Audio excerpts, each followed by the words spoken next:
What's up, guys? Welcome to the On the Screws Golf YouTube channel.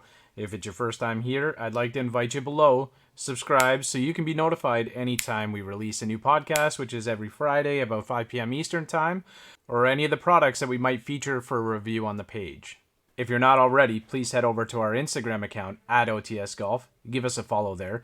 We connect with a lot of really cool people in the golf community. And if you like the video, please head below, hit that like button, and let me know in the comments section about anything that you might like to see featured on this page. But alright, let's get into the video. The Screws Podcast Olympic wrap up, kind of. We're halfway through. The women's start teeing off tomorrow. So hopefully next time we chat, Bryce, we can kind of touch on them a bit. Elena Sharp and Brooke Henderson in the field. And I just thought it'd be good to kind of hop on, get a quick chat in about the Olympics, and then following this chat, we've got a really cool chat with another Canadian company called Syron Golf, spelt Syron, pronounced Syron. Really, really cool gear. Like they've got gloves, towels, a couple things coming out in their line.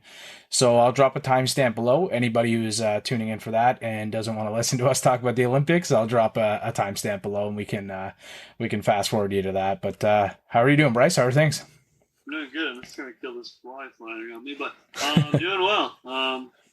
Didn't get to watch as much as I would like to, just with the whole time change and things going. But I definitely tuned in on my phone a lot. Watched a lot of the replays, and it was good golf. I mean, they tore that course apart. You called it. Well, I guess we both called it. I said between 17 and 19, and you said 21 and 23, I think. But Yeah, like I think it was Friday. The scores like spiked a little bit. I know the rough is like really deep, which uh I mean, I don't know. It didn't look as bad as like playing in some of the, North American courses, but I didn't mind it. I thought it was good golf, and I think like we could fast forward or rewind the tape and go back to last week. I'm pretty sure you might have actually said minus 18. And I thought that they would have crept into the 20s a little bit, but Xander Schauffele wins gold for the United States of America at minus 18. So, that was obviously like we're both big Xander fans. You roll the same putter as him. Like we talk about him quite a bit. He's changed up his putting grip and whatnot lately. But I think like the story of the tournament was Rory Sabatini's Sunday. yeah, Shooting firing. I think it was 10 under 61. I think it was playing at 71. And secure second place. Like that was their silver medal. So that was pretty cool. And I don't know if you got to watch any of that round, Bryce. I didn't see a whole lot of it, but like a lot of the players love the guy, and he's a bit of an older guy. Like he's been around for a while, so it was kind of cool to see him compete and go low. He was pushing. Like I know Schauffele, I think, had to make a 6 footer on 18 to win the yeah, gold. Yeah, and that was a new Olympic record too, which is kind of cool. I mean, the 61 was. yeah, Yeah, so, like that's course records in a lot of spots, right? Like that's a pretty awesome round. So good for him. And then we had CT Pan. There was a 7 player playoff for bronze medal, which was pretty oh, what? cool. Yeah. It was I got them written down here. So Paul Casey, Hideki Matsuyama, Roy McIlroy, Sebastian Munoz, Mito Pereira, Colin Morikawa. And so they would kind of, play it out. I think the first round was pars went through, and then so on and so forth. And CT Pan ended up taking the bronze down, which is pretty incredible because that was it was cool just to see like that many players kind of. There. Well, yeah, and like in a standard golf tournament, it's just kind of like okay, the tournament's over unless it's the top two. Like we saw a few weeks back with like there was like an 11-hole playoff or something. I can't remember the event, but like they're playing for something, still trying to play for a bronze for their country, Yeah, right? totally. So it was pretty cool to see, and I don't know, just a little bit more, I guess, spirit to the event. Now, one thing I wanted to get your opinion on, Bryce, is all over social media right now. They talk about like, should the Olympics be like a team format? Should it be set up like more of like the Ryder Cup, President's Cup, have a vibe like that kind of? What do you think? Like, do you think that it could benefit from like kind of changing from a standard stroke play event? No, personally, I don't. I mean, it'd be cool to watch and stuff, but I mean, countries would struggle, man, because even if they have one stud who's in the Olympics and they have their second guy who could just bring them down, like I can't think of an example on the top of my head, but I mean, and look at the U.S. They had four guys in it. How is that gonna be? How's that gonna work? I guess they'd push it back to having every team have the same amount of guys, but then you'd have one weak link with the smaller countries, and maybe it might bring them down. And just I don't know if they'd find a way to make it fair amongst all the countries. Yeah, it would be really tough because, like you said, it would leave out a lot of like some countries have like really elite golfers. We could go back through the list and like you would find like one like really good player, and you're right. They would have another good player to represent the country, but it might kind of limit their ability to play team events. So the only thing I thought is if they could generate like, what about like a scramble or something like that, or like a best ball format where, it would promote high scoring. It's typically going to do better even for the bigger countries, but like we saw here, the biggest country, they have 4 entrants and their Xander Schauffele wins, right? So I just feel like it might get people more engaged. I'm kind of I'm okay with it. I just don't know exactly how they would make it work so it didn't create such like a vast difference in the competitive nature of the different courses, right? So, or the different countries. Don't get me wrong. I mean, I would watch it for sure. I think it'd be great. I just don't know how it would work. It's kind of my opinion on it. Yeah. I think, well, there's 4 years now to find out and see if it possibly, like, it was successful. There was lots of good play and lots of good players went. Unfortunately with COVID, it kind of set back a few players. A lot of players didn't want to go. Like Paul Casey said, he kind of has no time for players who don't want to go represent their country. And we see that a lot with like North American countries and whatnot. It's just not as, maybe the athletes aren't as invested in their country as some like European countries or whatever, wherever it may be. But I think Rory's message, how he was saying like he didn't really, not that he didn't have time for the Olympics, but he just said he wasn't really excited. He has more to worry about, like more to focus on and stuff. And then after he was like, I think he had a quote saying like, I don't know what I was thinking. Like that was amazing, a great experience kind of thing. And I apologize for like offending anyone. I don't know if that ever went public or if that was ever true, but I just remember reading something on Instagram about it. Well, yeah, and like downplaying the Olympics has kind of always been a thing for professional athletes. Like we see it everywhere, like baseball, hockey, stuff like that. Like players don't want to play and whatnot, and then you've got a guy like Alex Ovechkin who just signed like another 5 or 6 million or 6 year deal with $9.5 million a year. So he'll be playing until he's Gordie Howe's age. But he has said like he would sit out an NHL season to play for gold for Russia, which is just, so some European countries and whatnot, I just feel like sometimes they have a bit of a different connection with their country or a little bit more, I don't want to say loyalty. It's just more like standards, I guess, to play. But yeah, so this week coming up, we've got, I thought we would quickly chat about the WGC FedEx St. Jude, TPC, Southwind, Memphis.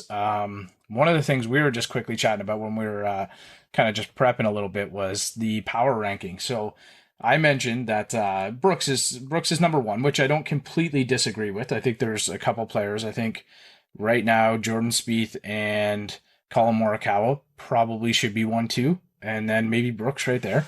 But I don't mind it being number 1.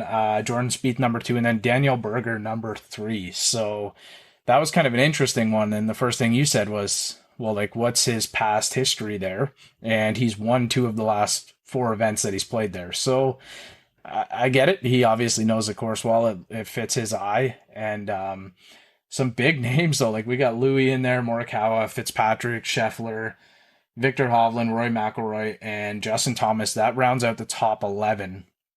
Justin Thomas in this field of 66, small field, condensed field, is number 11, which is something crazy to think about. Webb Simpson, Billy Horschel, Answer, Schauffle at number 15, which shocked me, coming off of a gold medal. But did those come out before the gold medal? No, like these would just be, typically these get posted, like I'm just looking on PGAtour.com, like typically these get posted on the Tuesday or Wednesday before the event, so he would have already won. Because they even write that in here, got to cut him some slack after winning gold at the Olympics. It's just the highest finish that Schauffele has had at any of the TPC events or the WGC events is a T6. So that was at Southwind last year. So, we're always talking about Schauffele almost every week. He comes up and how he's such a, always kind of there, needs that win to get him through. So hopefully the confidence of being, a gold medal athlete now or a gold medal champion will kind of get him to that next tier because we talk about the top four right now, or even if you put Bricks in that conversation, like Schauffele is there. It's just there's a bit of a gap, and even at times, like I feel like DJ is kind of falling into that second tier lately too, right? But Yeah, well, Schauffele just went back to his normal putting stroke. Well, his older one. He's not arm locking anymore. Well, I didn't see it in the Olympics, so. now he got rid of it. Yeah, so I don't know if that made a difference in his game for the Olympics or what, but I just noticed he's putting. He's still putting cross-handed, I believe, but he's not. Yeah. He doesn't have the longer arm locks anymore. So That's so interesting. Yeah. I mean, I think he only had it for maybe 2 weeks, 3 weeks, maybe. Yeah, he's dabbled with it now for. It's been a few weeks. Like it's been over a month, I think, since you and I first talked about it. Yeah, maybe. But like we talked about him being the 9th best putter in the world in total strokes gained putting, right? Right, that was before arm lock. That's I think. Yeah, and then he adjusted it. So I remember posting just like an Instagram poll on that and like thinking, is this a good idea, a bad idea? Always can improve on it. And a lot of people thought that it wasn't a terrible idea. And I thought, if you're 9th best in the world and you think you can get better by doing something different, then try it. But taking it to like a professional event, like he had it in the US Open, right? Yeah.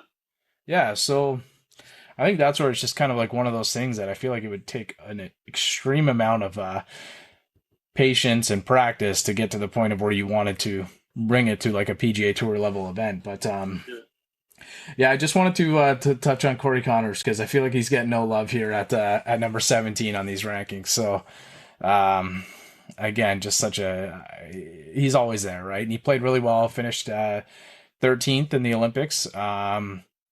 I don't remember what his rounds were, but I know Mac Hughes kind of fell off on the final day on the Sunday, shot a 75 or a 76. He fell to 50, so that was pretty disappointing because they both started pretty well. But Corey Connors right there, just outside the top 10. And then Brian Harmon, Phil Mickelson, and Sergio. So a couple of the older guys round out the top 20 in the WGC. So I got Louis this weekend. He's gonna win one. I think you're. I'm not gonna pick the same guy. I think we're going to see Louis win because if he wins, like he's in the conversation for Player of the Year, especially if he wins like a bigger event like the WGC. Because like I know Spieth, like right now it's Spieth and Morikawa, but like Louis like second place. Like it's just every single week, right? So I think if I'm going off of this, I think I'm gonna go Victor Hovland. Like Victor Hovland's due. He's been kind of progressing, but he hasn't won since he played the Mayakoba Classic. So I think that was the start of the year or end of last year. So I believe that was his last win, and I think he's due. So I'm gonna go Victor Hovland. Love Victor Hovland. Teed up early solo. Gotta keep the front and back at a under 4-0. Jaws in the phase ball, doing what I say. Still TGB addicted, so I gotta play. Teed on 3 and I almost dropped it. Yeah, and I almost dropped it. Teed on 3 and I almost dropped it. I'm screaming out one tank talking about coppers. Teed on 3 and I almost dropped it. And I almost dropped it. Teed on 3 and I almost dropped it. Screaming out one tank talking about coppers. Look at my page, I be posting them drivers. You name a shot and you know that. Okay, I'm here with Evan Clark, founder of Syron Golf. So Syron, Syron, but pronounced like Siren, like on the cop cars kind of thing, right? Yeah, that's right, yeah. Perfect. How are you doing, Evan? Good, yourself? I'm doing well, thanks. Thanks for hopping on. I know we connected a little while back. You had connected with a friend of mine, Golf with Greg, who I play with regularly. So I said, let's get you guys on the podcast, hear the story. So maybe just give anybody listening an idea of what, how you guys kind of created. I know you and your brother are involved in it, how Syron Golf was created. And just kind of roll with it, go from there. Yeah, for sure. Well, first of all, thanks for having me. This is actually my first podcast, so my podcast debut. So thank you. Welcome. I actually hear that. I hear that quite a bit. I've heard that from at least 10 people or so, which is great because the idea of the podcast is to just build a community, connect players, brands, companies, whatever it is. I just like talking with people about golf. So for sure, it's funny too because my younger brother, who is involved with Syron, and I'll get into that, but he started a podcast during the COVID the first lockdown or whatever with a buddy, and he never featured me as a guest. So I was pretty sour about that. So thank you. This is my first stab at it. So Welcome. But yeah, so Syron Golf. So we were just discussing this a little bit earlier, but I've worked at a golf course for the last 4 years. I bartended and for 3 of those years, and then last summer I did a summer of grounds crew just because with COVID there wasn't as many events going on. So working at a golf course, getting free golf. I've played a lot of golf, and I've just noticed like playing with my buddies and kind of like the accessories and the apparel and the stuff we were wearing and buying, like it was a little bit more outdated, a little bit more traditional. And what the replacement was, because I know there's these alternatives of companies coming out with like really flashy designs, we wanted to create something that still has a bit of like that creative edge, but is a little bit more like sleek and minimal.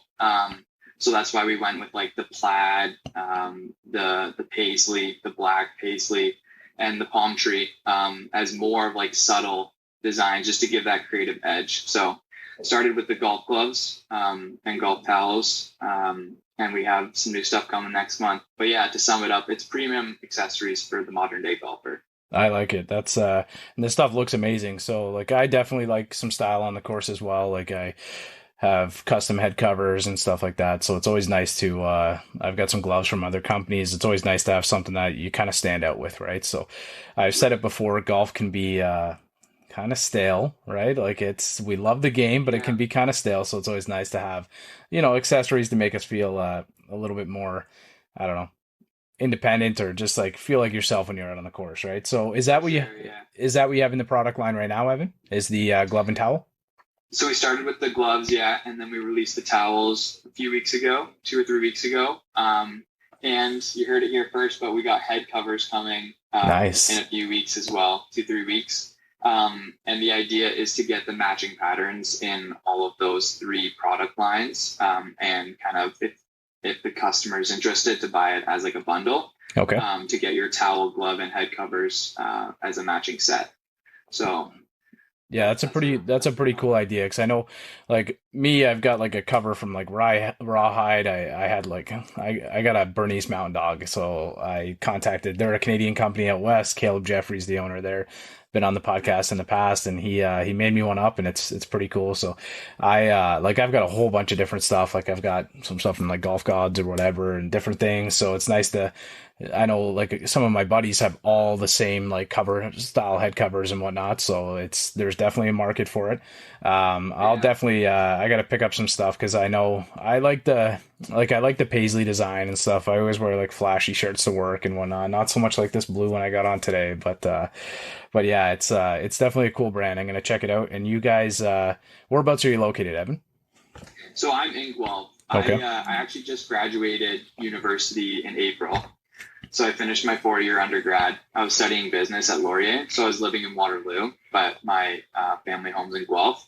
So I moved back home. I'm working at the golf course still. And I started this in February or March, kind of with the ideation of getting everything together. And this summer has just been working at the golf course, selling golf accessories, and playing golf. So a lot of golf in my life. And honestly, it's not a bad thing, but yeah, I'm in golf right now. Me too. Like I golf as much as I can, not as much as I would like to, but as much as I can. I try to get out a few times a week still. So you mentioned like the ideology behind it, and like how you guys, like your brother's involved, you mentioned earlier, and you wanted to start the company for a reason, to like have some cooler accessories and be a little bit more personable on the course. But what was like that moment where you're like, okay, I think I'm going to make this a thing? Like what was that time like for you? I think dating back like to January, February, I've had some experience in the past with some like e-com brands and social media accounts. So I've been exposed to like kind of what the steps are like building like out that brand before. So I think it was when I saw in February, like something came across my feed on Instagram, and I think it was like shirts. And I knew that I was looking for another industry to get into. Previously I was selling jewelry, and I just wasn't as passionate about it. And I ended up kind of like closing up that shop. And when I saw the golf shirt, I knew I could apply it to some other accessories as well.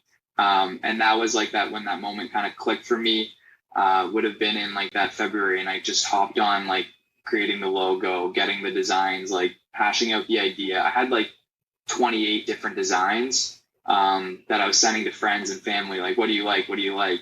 And the black one was actually like not the black paisley one was never like a hit right off the bat with friends. But I stuck with my gut and it's been the best selling one. So props to me, I guess, on that one. But yeah, so I guess it was like around that time, I just knew that golf would be a good place for me to go. I had some of the knowledge to building out a brand.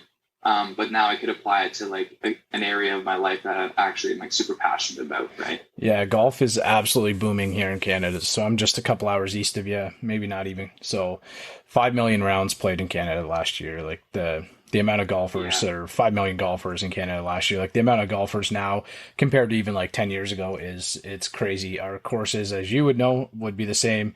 They're full all the time, especially on weekends. But you and your brother have a little match play series going. So maybe you can tell us a little bit about that. Yeah. So we started thinking like, okay, we want to sell like a great product with cool designs, but we also want to like build somewhat of a community around like content, right? And actually like give something for people to consume on a daily basis or weekly basis. So Teagues and I, my younger brother, shout out Teagues, good golfer. We've always played after work and put a lot of rounds in together, but we decided like might as well just start filming some of it. It's me filming his shots and him filming my shots, so it's a little like time consuming when you're actually out there on the course. So we've just been doing mini series for now, 3 holes at a time. I came away with the week 1 win and he bounced back and won week 2, and we actually just played today, so I'll be editing that one and trying to get it out there. I can't say any of us or either of us played the best, but it was definitely entertaining. And yeah, people have to check the Instagram account out for match 3. I like it because I've tried to do like some course vlogging and stuff, and it is very difficult. Like those kids from Good like are absolutely amazing. I don't know how they can get around in, and I know they've got actual like video recorder, like they've got like a video team with them and whatnot. But we were kind of talking about that because I have to mention I almost had a hole in one on a par 4, 345 yards, number 5 at Dundas. So on my birthday, but almost doesn't count. Yeah, number doesn't count, only in horseshoes and hand grenades or whatever in scramble tournaments, I guess. But yeah, so it was pretty cool. Like a buddy of mine actually that was in the group with us, I kind of started vlogging it a little bit at the start, and I like chipped in on the hole before for birdie. It was like a 240 yard like par 3 uphill. I was like 20 yards short, and I chipped in on that hole for birdie, and like at that point I was 3 under through 3 or 4, whatever it was, through 3, I guess. And then yeah, so on the next tee, my buddy's like, do you want me to take a video of your swing? And I said no. I was like, no, don't worry about it, Kirk. It's all right, man. It's good. Like, it's taken up a lot of time or whatever. Yeah, the tournament was slow. The guys were still on the green. I took my shot, and I guess they were just kind of making their way off. And yeah, so pretty cool. I had to tell that story at least one time every week on the podcast, I'm sure, until one goes in. Yeah. But that is what you need, though. Like to your point, like if you had someone kind of walking around, like filming as you're just playing, like that probably just helps with like one, like the golf flow, like you're just in like a state of rhythm or whatever. Like you don't have to break up each shot by filming. But it is funny, like for me, that was the first time I've ever been filmed. Like I've never had my buddies like take a picture or like a video of my swing. So just looking back at like video, it's like, okay, I watch enough golf that like I know the areas that I want to like improve on, like as far as like correcting the swing. And you never really know what you're doing until you actually see it from behind the camera. So I just encourage like beginner golfers or even intermediate golfers, like take the few seconds and get someone to like just take a quick video of your swing. It will point out a lot of things like right away that you may have not known you were doing. And it's like little adjustments you can make, whether it's like a little slight more rotation in the hips or whatever it is. But like, it's more apparent when you can get it on video. Well, because sometimes we'll like a buddy of mine, he actually listens to this on the way into work. He says it all the time. hits a good shot and then he doesn't know what he did to hit the good shot. So he's probably like he's a bogey golfer, like floats in around 90 to 100 or so, and a very, very honest golfer. So he says the same type of thing. Like when I hit a good shot, I don't know what I did to hit a good shot. So I'll tell him, like, I'll be setting up with him. I'll say, hey, Curtis, like, we're in the scramble tournament. Like, let's play the ball over the right side of the green. And he's just like, no, like, I'm just going to hit the ball. Hopefully it goes where it goes, and we'll work it out from there. But, Yeah. we're just kind of rolling into the Olympics right now, Evan. So I don't know if you're following much of it, but like I know Bryson and John Rahm just both tested. Well, John Rahm again tested positive for COVID, so he's not going to be there. But have you had any thoughts on the Olympics? You guys following that at all? I saw a picture of Cameron Smith on Instagram today rocking the Australian visor, and that was the first like piece of golf related to the Olympics I saw. Yeah, I like that look a lot. So Cam Smith.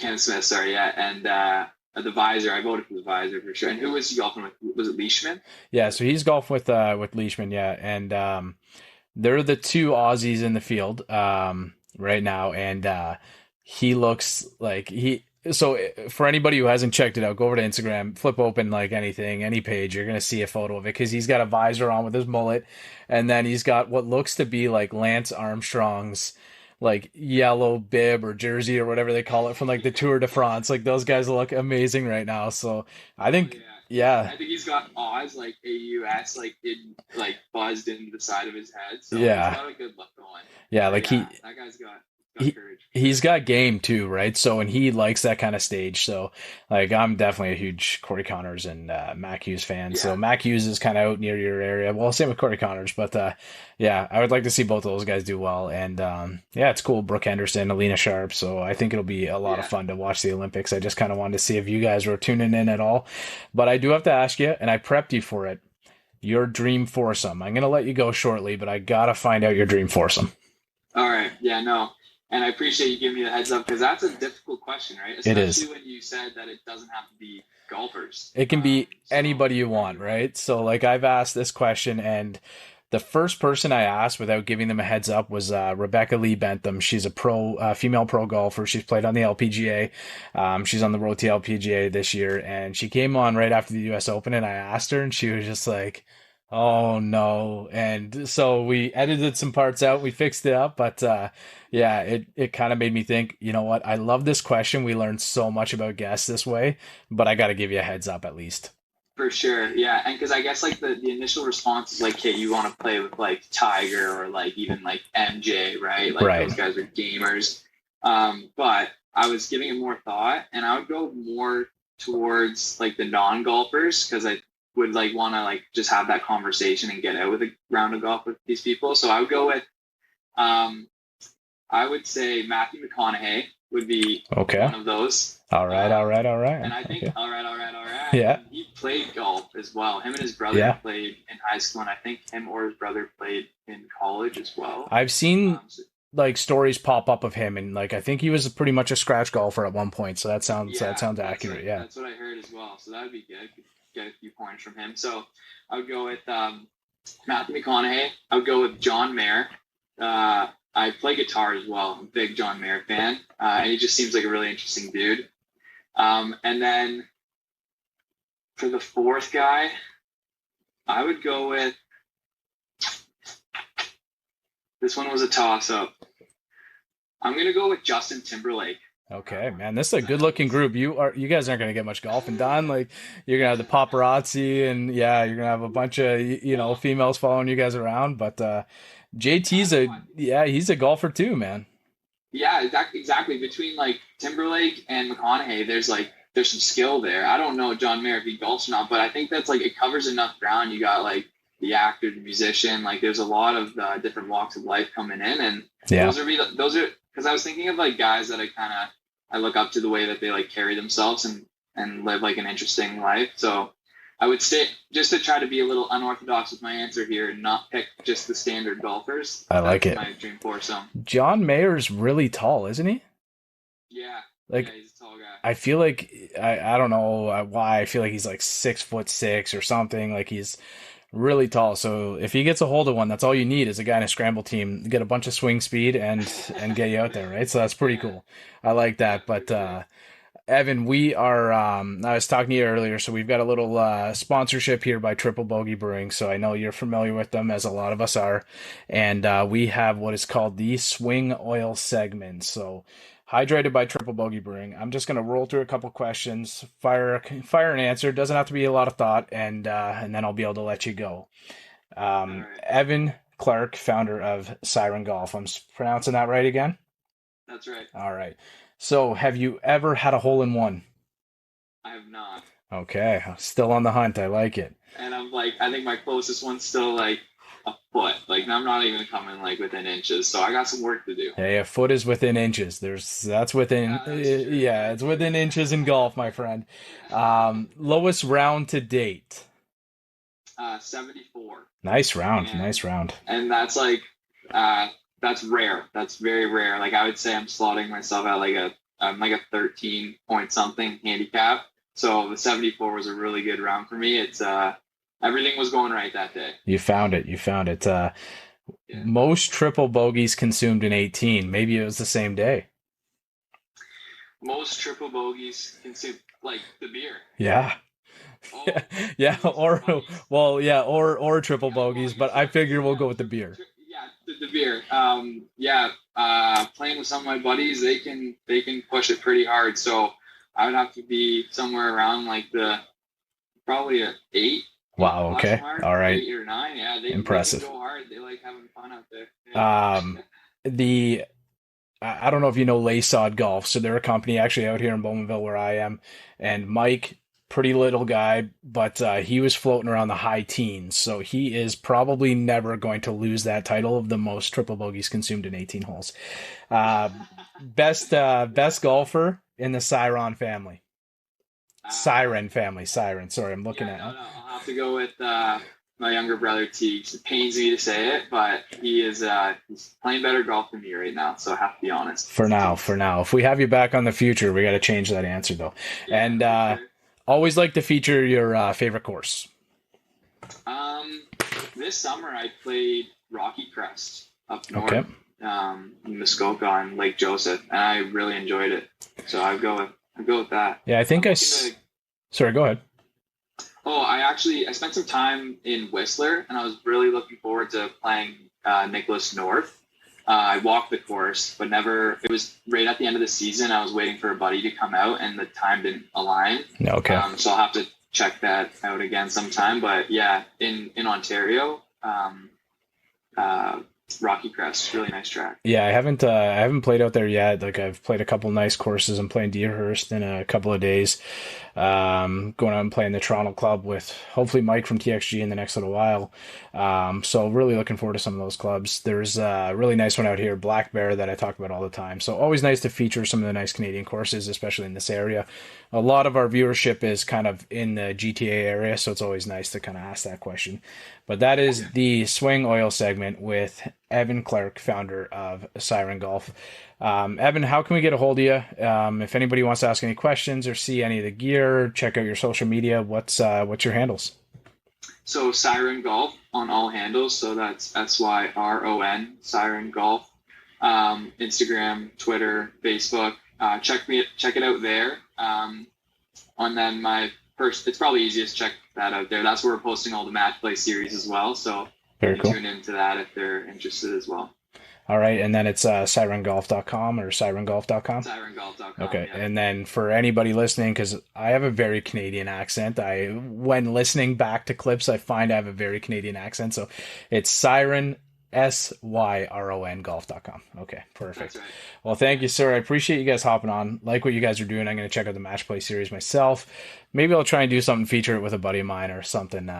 I don't know. A lot of my buddies, I'm kind of in the middle. They're either a lot better than me, or I am a more advanced golfer than them. But I'll try and build something, put something For sure. together, and maybe we can get out for a round sometime. That'd be great. Yeah, that'd be awesome. Thank you very much for having me on, and I hope that we can get like a little package for a giveaway of some sort to your followers. Yeah, let's To listen. yeah, let's do something in the future. And again, if anybody's checking this out, head over and check out their page. Their gear looks absolutely amazing.